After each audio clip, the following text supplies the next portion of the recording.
Subscribe कीजिए हमारे channel को और बेल आइकन को दबाइए हमारी लेटेस्ट वीडियो सबसे पहले देखने के लिए।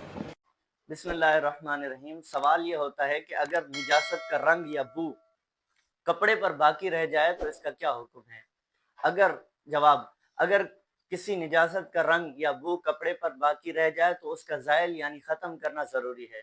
अगर ख़त्म ना किया, नमाज पढ़ ली तो नमाज नहीं होगी।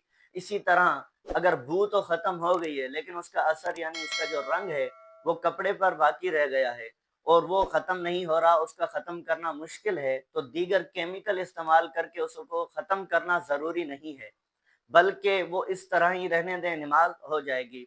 और उसको ज़ाइल करना अगर बहुत ही मुश्किल है, केमिकल वगैरह के इस्तेमाल करना पड़ेगा, तो ज़रूरी नहीं है कि आप केमिकल इस्तेमाल करें, बल्कि उस रंग को ऐसे ही छोड़ दें, आपकी नमाज अदा हो जाएगी और आपके जो कपड़े हैं वो पाक हो जाएंगे।